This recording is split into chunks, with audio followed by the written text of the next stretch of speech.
Evangelho de Lucas, capítulo 18, versículo 1 diz assim: Disse-lhe Jesus uma parábola sobre o dever de orar sempre e nunca esmorecer.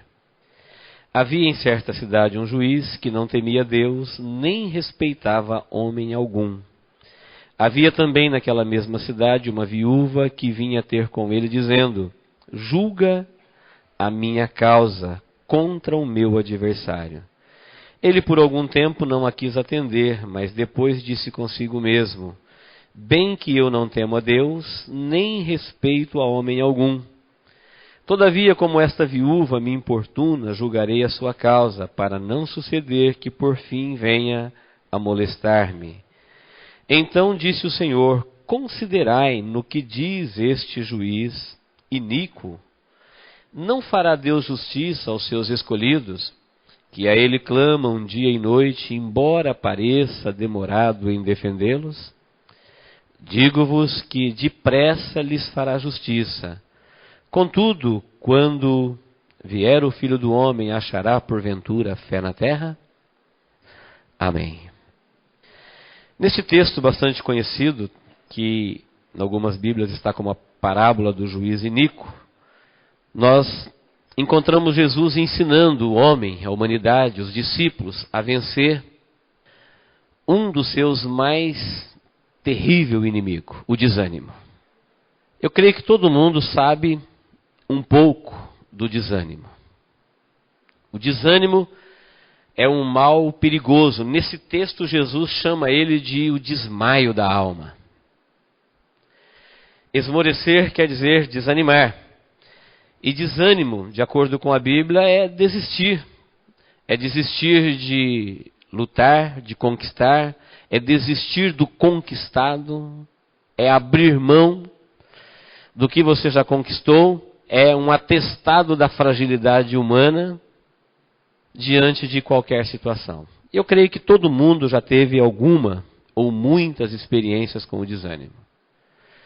E Jesus, no final do seu ministério, sabendo que a igreja que ele estava fundando passaria por problemas, por lutas, por dificuldades, de todas as sortes, de todo tipo de mal, e não querendo ver os seus discípulos desanimando, porque Jesus enfrentava a situação do desânimo também no seu ministério, na sua carreira proposta, e ele propôs uma parábola, disse o versículo 1, para ensinar sobre o dever de orar sempre e nunca desanimar.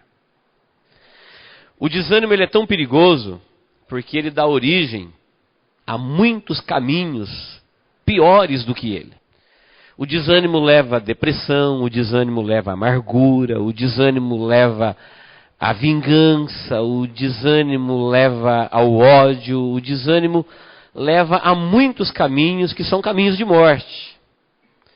E ele começa lá atrás com o desânimo, quando a pessoa, na sua fraqueza, desiste da sua luta, da sua caminhada, enfim, da carreira que está proposta. E por esse texto nós entendemos que o desânimo, no ensinamento de Jesus, ele deve ser vencido, mas ele jamais pode ser erradicado. Jesus está falando do dever de vencer o desânimo. Mas nós nunca vamos conseguir eliminá-lo definitivamente, porque o desânimo é humano. Máquinas não desanimam. Motores, peças. E o desânimo, ele existe para o ser humano, assim como a praga está para a planta, a poluição para o ar, a doença para o corpo, a ferrugem para o ferro. Assim como está o cupim para a madeira, ou a traça para o tecido. Enquanto existir uma coisa, existirá outra. Enquanto nós estivermos vivendo na nossa humanidade, nós poderemos nos encontrar ou podemos ser acometidos do desânimo em determinada situação. Como eu já disse, o desânimo é a autenticidade, é o carimbo de autenticação, é a autenticidade da fragilidade humana. É quando alguém encontra com a sua fraqueza, com a sua limitação, com a sua fragilidade diante de uma situação, e aí ele desaba, sua alma desmaia. É o aborto dos sonhos. É a falência de todo pensamento positivo, de toda vontade de vencer, é quando alguém olha para a sua caminhada e fala, não consigo mais, eu paro por aqui. E Jesus ensina neste texto que nós devemos estar preparados na nossa humanidade para a nossa fragilidade. Salmo 103,14, por favor, não leia agora para você não se distrair.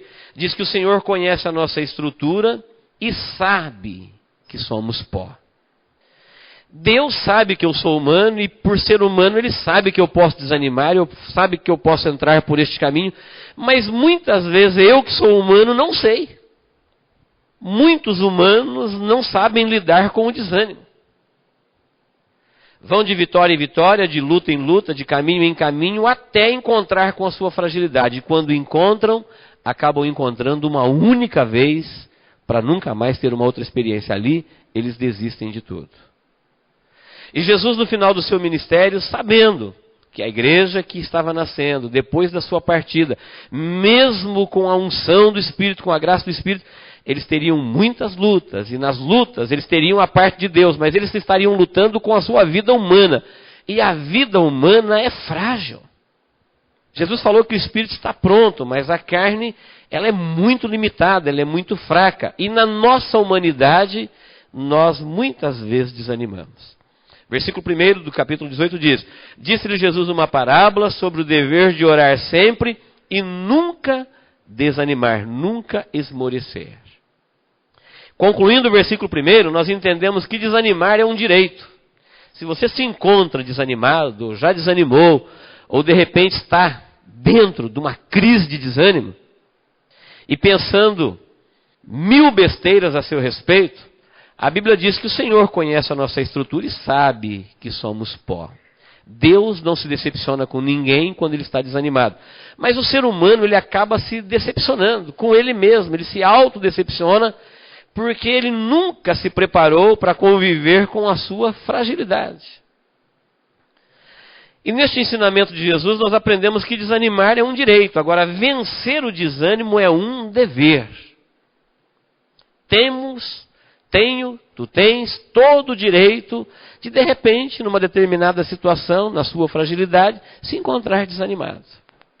Mas permanecer aí nesse estado é ser vencido por falta de fé. Veja que no final da parábola ele fala que nós não devemos desanimar jamais. Mas porventura, quando o Filho do Homem vier, será que ele ainda vai encontrar fé? Ou seja, na caminhada, quando você tem a ação, e contra a sua ação para roubar a sua fé, vem uma luta mais forte, vem uma adversidade mais complicada, e isso te desanima. Deus, disse Jesus, ele virá em teu socorro, mas será que quando ele vier, ele ainda vai te encontrar com fé, ou você já desanimou? Ou você não estará mais no seu lugar, ou você não estará mais no seu caminho?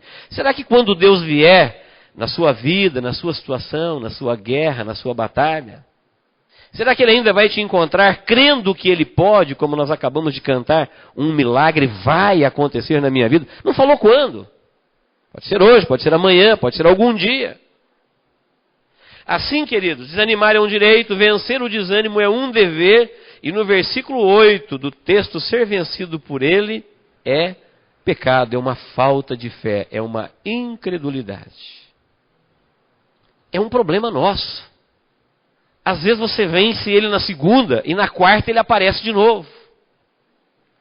Às vezes você vence ele num dia e na semana seguinte lá está ele violento, forte, querendo liquidar com todos os seus sonhos, abortar todos os seus planos, liquidar com a sua vida e dizendo para você, você é fraco, você não vai conseguir. Olha eu aqui de novo. Eu disse que esse mal não pode ser erradicado, ele existirá enquanto nós estivermos vivendo na nossa humanidade. É um problema humano. O seu principal ventre, nós sabemos que todos os males, eles podem chegar na nossa vida por muitos caminhos, mas geralmente tem um ventre, uma fonte, que é por onde ele mais nasce. Mais ou menos assim para você entender. Os problemas respiratórios aparecem no inverno. As queimadas aparecem na seca. As doenças contagiosas pós-enchente. E assim vai. E o ventre que mais gera o desânimo, que mais liquida as pessoas, é o ventre que nós chamamos de incompreensão. É quando você não é compreendido.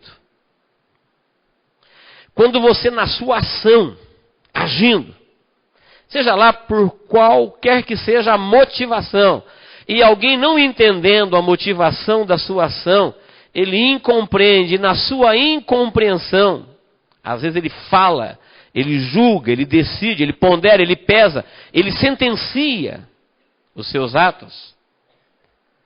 E se você tinha uma boa motivação e alguém não entendeu a sua ação e te julga, na incompreensão, poucas pessoas sobrevivem a ela e continuam animadas no dia seguinte.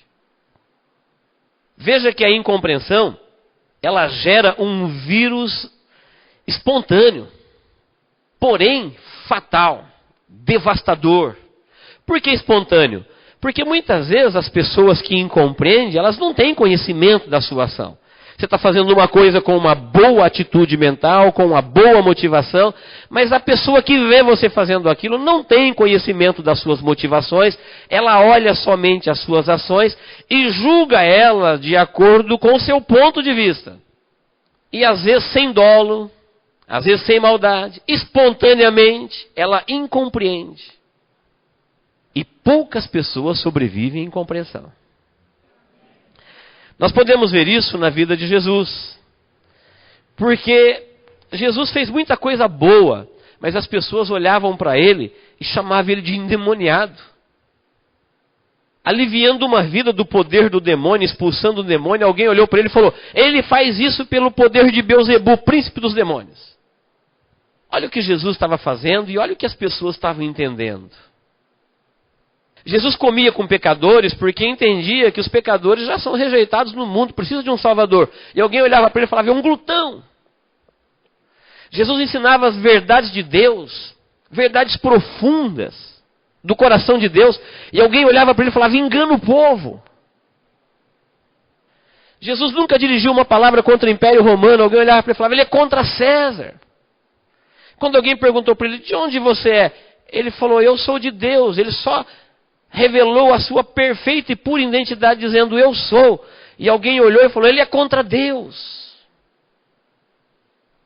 E para você não pensar que isso acontece só com Jesus, em Hebreus 12:11 diz: portanto nós também, que estamos rodeados de uma tão grande nuvem de testemunhas, nós devemos, pelo amor à carreira que nos está proposta, deixar todo o embaraço e todo o peso do pecado que nos assedia, para não... Lá diz, considerando Jesus, olhando para Jesus e considerando Ele como o autor e consumador da nossa fé, para que a vossa alma não desmaie. Para que a sua alma não desfaleça, para que ela não desista de tudo e você abre mão então para um caminho de muitas vezes de morte. Um caminho que começa com um simples desânimo. Se ele não for vencido, como eu disse, é um direito desanimar, porque não somos máquinas, mas é um dever do cristão vencer, porque se você não vencer, ele vai te vencer. Se você não matar a praga da planta matará a planta. Se nós não matarmos a traça do tecido, a traça destrói o tecido. E se nós não matarmos este mal que consome tanta gente nos dias de hoje, chamado desânimo, porque nós estamos preparados para o sucesso. Nenhuma escola da vida prepara alguém para lidar com as suas fragilidades. Todo mundo prepara as pessoas para lidar com o seu ponto forte, com o seu lado bom, com o seu lado bonito, com o seu lado viril. Só Deus, conhecendo a estrutura do homem, sabendo que ele é pó e temendo que ele pode fracassar e desabar e morrer aí, o prepara numa área dizendo: olha, você é pó, eu conheço a tua estrutura, você é frágil. Não pense de você mais do que você é. Não faça projetos mirabolantes como se você fosse um Deus. E Deus nos leva, através da palavra como um todo, e especificamente neste texto, Jesus montou uma parábola aqui exclusiva para falar do dever de vencer o desânimo, para ele não vencer você. E nesta parábola, Jesus deixa claro que a incompreensão é o principal ventre que gera o desânimo. Quando alguém olha para suas ações e reprova, Poucas pessoas conseguem ânimo no momento seguinte. Quando alguém olha para os seus atos, para os seus sonhos, zomba dele, ri dele. Quando alguém olhou para Jesus e falou, tu és o Cristo que havia de vir? Pilatos olha para Jesus e fala, está aqui o rei dos judeus, olha que espetáculo. Coroa de espinhos, sangrando, feio, horrível. É o rei dos judeus? Tu és o rei dos judeus? Nós que conhecemos a biografia, a vida de Jesus, nós conhecemos seus atos, sua pureza, sua santidade, suas intenções, suas motivações. Mas o povo cego e alheio a tudo isso, julgava e sentenciava Jesus, incompreendendo tudo que ele falava e fazia, e isso trazia sobre a vida dele um peso muito grande, levando muitas vezes como humano a desistir de ministrar. Ministrar para as pessoas que incompreendiam. Assim, nós podemos, como Jesus, enfrentar. Aqui diz, assim como ele, nós que temos também o mesmo peso, nos assediando, nos rodeando, temos que olhar para ele porque ele é o autor da fé. O objetivo do desânimo é roubar a fé, porque roubando a fé, ele rouba as bênçãos. E sem Deus nós não temos vida. Final da palavra, Jesus diz, quando Deus chegar na sua vida, ele precisa ainda encontrar fé. Se ele não encontrar outra coisa, se o inimigo já roubou tudo, ele não pode roubar a sua fé, porque a fé traz tudo de volta. Mas se chegar a hora de Deus agir, do milagre acontecer, e Deus não encontrar mais fé, sem fé Deus não faz nada na vida de ninguém. Tudo que de Deus nós podemos receber, nós recebemos baseado na sua graça e por meio da fé. Não é por mérito, é baseado na graça. O homem entra com a fé. Porque fé todos podem ter. Fortes e fracos. Qualquer pessoa pode crer. E Jesus deixa claro que a nossa fé precisa ser mantida. E ele foi incompreendido por tudo e por todos. Pelas autoridades, pelo governo, pelos amigos, pelos discípulos, pela família, pelos irmãos. Ser incompreendido pelo inimigo é uma coisa previsível. Mas muitas vezes ser incompreendido pelos de perto, pelos do coração, pelos de dentro, não é tão fácil sobreviver a isso. Os próprios irmãos olharam para Jesus e incompreenderam. E às vezes reprovavam os seus feitos. Seus próprios discípulos, os amigos, as pessoas amadas. E o texto de Hebreus diz que nós estamos na mesma caminhada. É um texto que deve ser estudado 12, 1, 2 e 3, juntamente com a parábola do juiz iníquo, porque Jesus está montando a parábola. Parábola é uma comparação, baseando num fato conhecido, para revelar algo desconhecido. Partindo daquilo que o homem tem conhecimento na sua vida humana, para revelar algo que ele desconhece por completo, algo que está no coração de Deus. E para fazer isso, Jesus diz no versículo 2, havia em certa cidade um juiz que não temia a Deus nem respeitava homem algum. Todo mundo sabia o que ele estava dizendo. Eu já disse que parábola é partir de algo que o homem sabe, para revelar o que ele não sabe. Olha, uma certa cidade qualquer tinha um homem, um juiz, e ele não temia a Deus, não estava nem aí com Deus e não estava nem aí com ninguém. Ele era autoridade. E na sua autoridade, ele não respeitava ninguém. E o versículo 3 diz, havia também naquela mesma cidade uma viúva que vinha ter com ele dizendo, julga a minha causa contra o meu adversário. Jesus está dizendo que existia na parábola um juiz que é tudo que Deus não é. Mas existia naquela mesma cidade uma viúva que é tudo que Deus quer. O juiz, ele é símbolo da autoridade, símbolo da força. Veja que é um juiz que ele usava o poder, a irreverência, a injustiça em benefício próprio, sem misericórdia para com o seu próximo. Ele cuidava dele mesmo e não queria saber de mais ninguém. Sabemos que pela sua função, ele deveria cuidar da justiça, ele é juiz. Mas ele estava preocupado com a vida dele, porque ele era forte no seu cargo, no seu poder, na sua autoridade. É símbolo do poder, da irreverência, da justiça em benefício próprio, num mundo que muitas vezes não tem como questionar. E Jesus disse, naquela mesma cidade existia uma viúva, que é símbolo da fragilidade.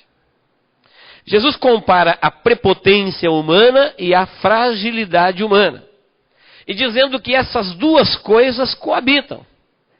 Muitas vezes nós perguntamos: Senhor, por que do mundo, do crime, da violência, do roubo, da injustiça? Quando eu fui ferido, quando eu fui roubado, quando eu fui traído, quando eu fui injustiçado, cadê o Senhor? E Deus diz: essas coisas, elas existem juntas. Na mesma cidade que havia uma, havia a outra. É uma parábola de contraste, um juiz que é tudo que Deus não é e uma viúva que é tudo que Deus quer. É Deus mostrando o mundo que o cristão vai viver. É um mundo que vai tentar roubar a sua fé de uma forma que ele não vai perceber. É um mundo muito violento. É um inimigo muito forte. É um mundo muito arbitrário. E nessa cidade onde vivia o juiz, também vivia a viúva. E olha, não pense na viúva daquela época como a viúva de hoje, tá? A viúva de hoje, ela tem muito mais recursos do que a viúva da época. Aliás, a viúva de hoje é um estado, às vezes, até desejado. Sem querer brincar com as pessoas que perderam seus entes queridos, mas eu assisti 2 reportagens essa semana de mulheres que pagaram um bom dinheiro para matar o marido. Não estou criando essa história, eu assisti, é caso verdade. A viúva da época, eles estavam entendendo o que eu estava dizendo. Era símbolo da fragilidade, sem marido, sem filho, sem auxílio, sem justiça, sem previdência e sem misericórdia do juiz ainda. Jesus estava querendo colocar o cristão, o ouvinte, naquela posição que você se vê completamente impotente. Queridos, a fragilidade mostrada aqui na vida da viúva da época é Jesus tentando reproduzir no coração humano aquela situação que, de repente, sem você procurar, vivendo a sua vida normal, havia numa cidade. E aconteceu. De repente, você perdeu, de repente, alguém te tirou. De repente, aconteceu. Você nunca esperou. E, de repente, você se vê completamente impotente diante de uma situação e não vê socorro da parte dos homens. Em nenhuma direção. Você não vê como reparar a situação, você não vê como reconduzir a situação. Veja que a mulher tinha uma causa, na sua causa ela se achava injustiçada, mas ela era uma viúva, ela não tinha um advogado, ela não tinha amigos para fazer ali uma apresentação dizendo: por favor, atenda ela. Ela era sozinha. E por ser sozinha, ela se encontrava num lugar onde o juiz falava assim: olha, não tenho peso de consciência, não tenho crise de consciência, não temo a Deus, não temo ninguém, não vou atender e acabou. Problema seu. Você nunca se viu numa situação dessa? Quando de repente você se vê diante de um mal, seja ele físico, espiritual, emocional, financeiro, que você olha e fala: Deus, cadê o socorro? Deus, cadê o caminho? Por onde fugir? Cadê o livramento? E Jesus estava reproduzindo no coração deles uma situação dessa, que alguém vai olhar e falar: neste caso, não tem jeito. A única saída é desanimar, é abrir mão da vida. É dizer: a injustiça prevaleceu e aqui termino os meus sonhos. O mundo é do mundo e quem não compete com o mundo nas regras do mundo não sobreviverá no mundo. Aqui termina todo o projeto humano diante da fragilidade humana. Mas Jesus disse que por algum tempo, veja bem, por algum tempo aquele homem disse não. Não adiantava apelar para a consciência, não adiantava chorar, não adiantava criar uma cena de misericórdia. Ele era insensível, ele era iníquo. Ele vivia para ele, usava o poder para ele, usava os benefícios da lei da época para ele, pensava nele e queria saber dele. E o próximo, cuide-se. E Jesus disse que por algum tempo, versículo 4, aí por algum tempo não quis atender. Mas depois ele disse consigo mesmo: bem que eu não temo a Deus, nem respeito homem algum. Todavia, como esta viúva me importuna, julgarei a causa, para não suceder que por fim venha molestar-me. Então disse o Senhor: considerai no que diz este juiz iníquo. O clamor da mulher não tocava o homem através da sua consciência. Veja que clamar é reivindicar em voz alta.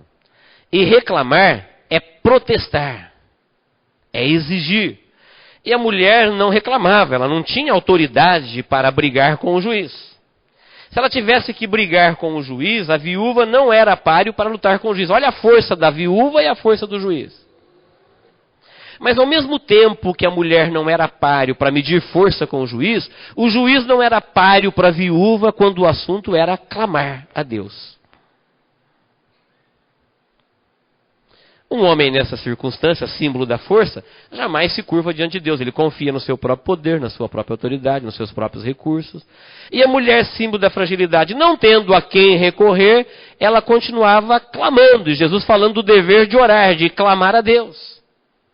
Falou, ainda que ele não tenha atendido a mulher por causa da sua consciência, ou por amor à justiça ou à causa dela, mas pensando nele mesmo, ele acabou atendendo ela, porque ela não desistiu do único recurso que lhe sobrava, clamar.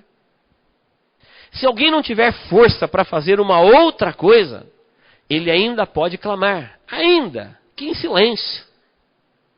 Porque contra o clamor não há lei. Contra o clamor não há barreiras. Ninguém pode impedir o clamor de uma alma, o clamor de uma vida. Em benefício de uma causa própria ou de uma situação. Contra o clamor não há barreiras, contra o clamor não há lei. E Jesus, quando completou a parábola, falou, agora considerai isso. Se ela tivesse que reclamar, se ela tivesse que prevalecer, nós encontramos aqui a fraqueza vencendo a força. E esse ensino, ele é bíblico. Paulo falou, quando eu estou forte, eu sou fraco. E quando eu estou fraco, eu sou forte. Por que ele dizia isso? Como é que alguém pode, na força, se encontrar com a fraqueza e na fraqueza se encontrar com a força? Ele estava dizendo, quando eu sou forte, eu confio na minha força. Agora, na minha fraqueza, eu acabo encontrando a minha força em Deus. Porque na minha fragilidade, só me resta clamar, orar, confiar, esperar. E aqui a fragilidade, a fraqueza vence a força. Jesus diz, considerai. Julgue a situação. Ele está falando, considerar quer dizer, examine demoradamente, considere essa situação, olha que situação que a mulher se encontrava para gerar o desânimo dentro dela. Ela tinha dois caminhos agora, ou ela persevera e não deixa o desânimo vencer e destruir, eliminar a vida dela e dizer, aqui termina a minha vida, ou então ela seria eliminada pelo desânimo. Só tinha dois caminhos. Ela escolheu continuar clamando. E diz a Bíblia que o juiz, por algum tempo, não quis atender. Mas, passando o tempo, ele resolveu atendê-la. Agora, no versículo 7, Jesus diz, considerai isto. Deus não fará justiça aos seus escolhidos que clamam a Ele dia e de noite, embora pareça demorado em socorrê-los? A parábola estava bem compreendida na mente dos seus ouvintes. Ele falou, Deus não é esse juiz iníquo, Deus não trabalha em causa própria, nós conhecemos o depoimento de Deus, os feitos de Deus, a ação de Deus, a motivação de Deus. Deus se interessa pelo homem, Deus trabalha pelo homem. Quando o homem já desistiu de Deus, Deus não desiste dele. Deus é tudo que esse juiz não era. Mas tem uma coisa que Deus não pode impedir. Às vezes, quando Ele vem socorrer alguém, quando chega o tempo dele na vida de alguém, essa pessoa já desanimou, ela já desistiu de Deus. Tiago 1,17 diz, toda boa dádiva vem do alto, descendo do Pai das luzes. Descendo quer dizer, ela está em movimento, deslocando, mas muitas vezes a bênção chega no lugar que você a reivindicou com fé, e quando ela chega naquele lugar, você já mudou de posição, já mudou de opinião, já mudou de caminho, já mudou de destino, já mudou de Deus. Tarde demais.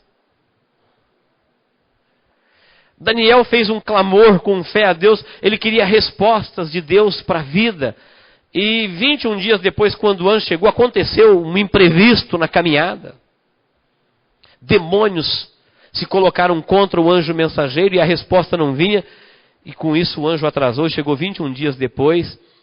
E quando o anjo chegou, disse Daniel, no dia em que você orou, eu desci para te trazer a resposta. Mas O príncipe da Pérsia se colocou entre mim e ti. Ou seja, o demônio da Pérsia se colocou entre eu e você. Eu não pude passar. Mas quando o anjo chegou 21 dias depois, Daniel estava no mesmo lugar, aguardando a resposta. Ele não desanimou. Eu reconheço, nós temos que reconhecer que muitas coisas que nós não recebemos de Deus, elas foram concedidas. Nosso pedido foi deferido. Mas quando ele chegou, não encontrou ninguém no destinatário. Nós já não estávamos mais lá. Nós já resolvemos do nosso jeito. Eu pedi, o Senhor não fez, então eu fiz. Falei para ele mostrar, ele não mostrou, então eu escolhi. Eu falei para ele que eu queria ouvir, ele não falou, então eu mesmo falei no lugar dele. E eu creio que o anjo acaba voltando com aquilo que nos pertencia. É uma palavra de Jesus. Porventura, quando Deus vier, ainda que ele pareça demorado. Se o juiz atendeu aquela mulher, vocês estão entendendo?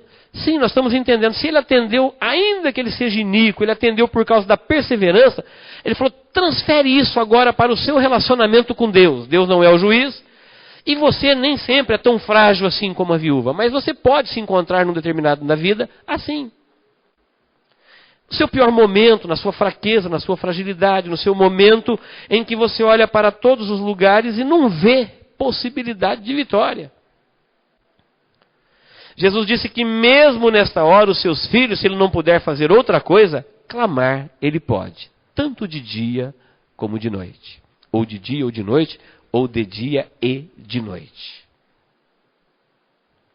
Ninguém, não existe cadeia, não existe barreira, não existe problema que impeça uma pessoa de clamar a Deus. Nós podemos ser impedidos de muitas coisas, mas nada pode nos impedir de clamar a Deus, porque isso você pode fazer até em pensamento. Em qualquer lugar, de dia e de noite. E Jesus está dizendo, se você fizer isso, pode ser que por um momento pareça aos teus olhos que Deus está demorando. Assim como aquela mulher clamava e falava, esse homem não me faz justiça. Mas diz que o juiz por um tempo não fez. E diz que Deus por um tempo agiu, embora pareça demorado em defendê-los. Digo-vos que depressa lhes fará justiça. Contudo, é preciso que quando o Filho do Homem vier, ele encontre fé na terra. Então o juiz por algum tempo não quis, parecia que demorava, e Deus por um tempo não fez. Mas chegou o tempo de Deus na vida da pessoa e encontrou ele ainda clamando no seu lugar. Eu entendo que com esta passagem, Jesus está ensinando os seus discípulos e a sua igreja a nunca desanimar. Porque o desânimo trará muitos outros males piores do que ele. É um caminho de destruição, é um caminho sem volta. Se nós não tivermos uma outra coisa para fazer, uma possibilidade de andar num outro caminho, nós devemos clamar, não reclamar. Reclamar é exigir, agora clamar é reivindicar. É pedir por aquilo que é direito. Nós temos promessa de Deus na nossa vida. E quando você tem promessa de livramento, de socorro, de bênção, é um direito seu reivindicar, clamar. Pode ser que por um momento pareça que Deus está demorando. Eu não sei porquê, Ele entende o tempo dele. Deus sabe o porquê e o tempo dele na vida de cada um. Não temos autoridade para falar o tempo de Deus na vida de cada pessoa. Deus entende o porquê, Ele conhece a estrutura de cada um. E Ele sabe o tempo exato de chegar na vida de cada um. Mas quando Ele chegar, quando Deus vier, se Ele não encontrar outra coisa, Ele precisa encontrar fé. Porque se Ele encontrar fé, a fé traz Deus e Deus traz tudo de volta. Que Deus nos abençoe em Cristo Jesus.